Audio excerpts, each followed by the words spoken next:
Big breaking, दामाद ने सास की भूमि पर किया कब्जा। सास की हालत बिगड़ी। गोरखपुर जिले के सहजनवा तहसील अंतर्गत ग्राम पंचायत अनंतपुर में सास गेना देवी निवासी, हरिहरपुर संत कबीर नगर ने दामाद राजेश गुप्ता निवासी अनंतपुर हरपुर बुधट के साथ भूमि गाटा संख्या 418 में 5 डिसमिल बैनामा कराया था, जिसमें दोनों लोग 1/2 के हिस्सेदार थे। सास छत्तीसगढ़ के भिलाई में निवास करती हैं। जमीन की देखरेख की जिम्मेदारी दामाद को थी। दामाद की नीयत में खोट आ गया और वह अपने हिस्से की जमीन को अपने ही बेटे आर्यन कुमार को आगे की चौहद्दी दिखाकर दान कर दिया। जब इसकी जानकारी सास गेना देवी को हुई तो वह आनन फानन में भिलाई से अनंतपुर आई और इसका विरोध किया तो वहां से भगा दिया गया और उस जमीन पर कब्जा कर लिया गया है। सास गेना देवी ने शासन प्रशासन से मांग किया है कि उनके साथ इंसाफ हो। देखिए सास ने क्या कहा। आप देख रहे हैं सुनील कुमार ब्यूरो रिपोर्ट की खास खबर। नाम पप्पू कुमार गुप्ता है। पप्पू कुमार गुप्ता जी, क्या पूरा मामला है ये जमीन का जो आपने सीएम पोर्टल पर शिकायत किया है? हमें जल्दी पता चला है ये जमीन हमारी नानी का है। 5 डिसमिल की जमीन है। हम रहने वाले हरिहरपुर के हैं, संत कबीर नगर जिला के। ये जमीन इनके छोटे दामाद और इन्होंने लिया हुआ था 5 डिसमिल जमीन। इनके दामाद कहाँ के रहने वाले? ये हरपुर के ही निवासी हैं और ये इनका ज़मीन उन्होंने 5 डिसमिल लिया था तो इन्होंने अपनी बेटी के नाम से प्लान किया था। दामाद तो लिखा हुआ था। पैसा पूरा पेमेंट इन्होंने किया था कैश में और पैसा अपने दामाद को दिया था। दामाद ने अपने बैंक में डाल के इसको बैंक प्रोसेस प्रक्रिया को फॉलो किया था। अब बात हुई उस समय नेट डलाने में उन्होंने पैसा मांग के थोड़ा नेट डलाया था और बोला जब भी ज़मीन रोड बन जाएगा अच्छा तब इसका निर्माण कार्य करेंगे।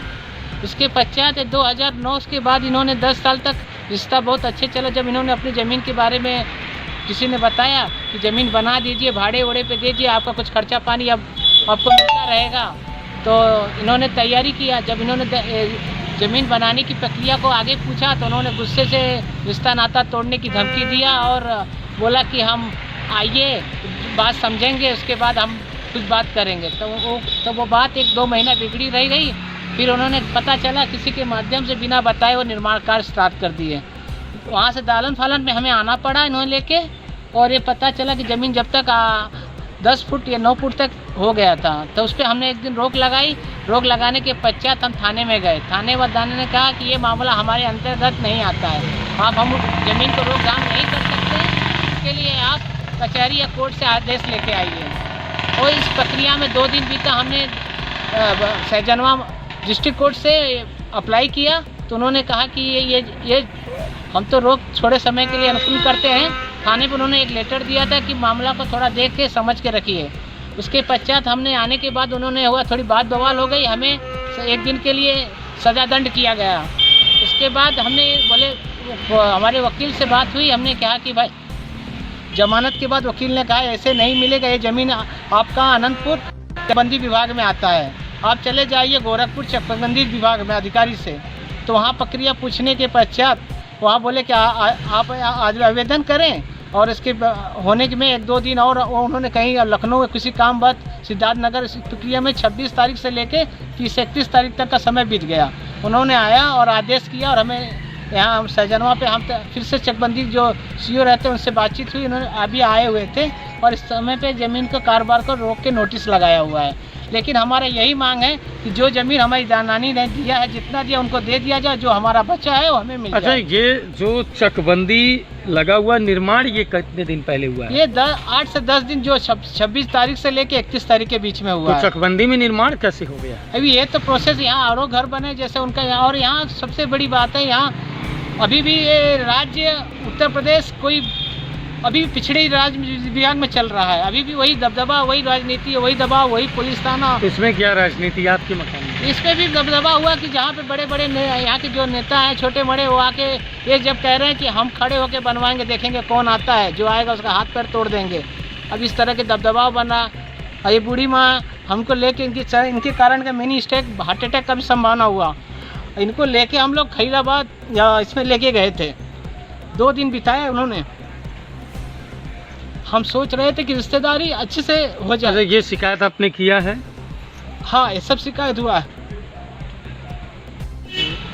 हमारे दामाद बेटी के हम कहीं ज़मीन बिकाए तो बतैया तो ले ले, हमें 2 ठो लड़के बात है, हम तो घर दुआर नहीं बा। तो कहलिन ठीक बा, तो बिकात रहल तो हमें संदेशा दिले, हम आइए आ हम 2.5 लाख रुपया उनके दहली नहू जमीन के पैसा, हमारो जमीन के पैसा दहली। तो हम कहलिए अच्छा चला, आधा तू ले ले आधा हम ले लें। कहलिन ठीक बा। अब कुछ दिन रहलिन, उसके बाद नहीं दियाई, जब नहीं दियाई तो 2.5 लाख रुपया हम प्रदेश से अली तो लेके अली साथे, तब हम दहली इनके तो नहीं चलल। नहीं चलने के बाद 2-4-10 साल रह गई। हम कहली जब जो हुई तो हम बनवाई। अब हम बनवावल चाहत हैं तो ये आगे के ज़मीन पूरा बनवा ले हमें।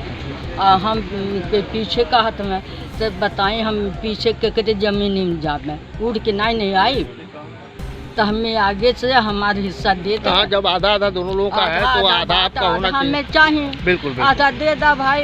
अब तो तू पिटिया रही हम कही देली दे देली ओकर तो मतलब पूरा फ्रंट का आगे का जो हिस्सा है वो अकेले लेना चाह रहे हैं। अकेले लेत हमें और आपको पीछे भेज रहे हैं। देते हमें, तो हम पीछे कहाँ से निकल। तो आप मुख्यमंत्री जी से क्या मांग कर रहे हैं? हम यही कहा दें कि आधा वो ले लें, आधा हमें दे दें। हमारी जगह हमको दे हमारी जगह उनके दे दें, उनका कागज में है जी। मतलब बैनामे में जिस हिसाब से बैनामा है उस हिसाब से बंटवारा कर दिया। हाँ, बंटवारा। ठीक है, बस यही हम चाहते।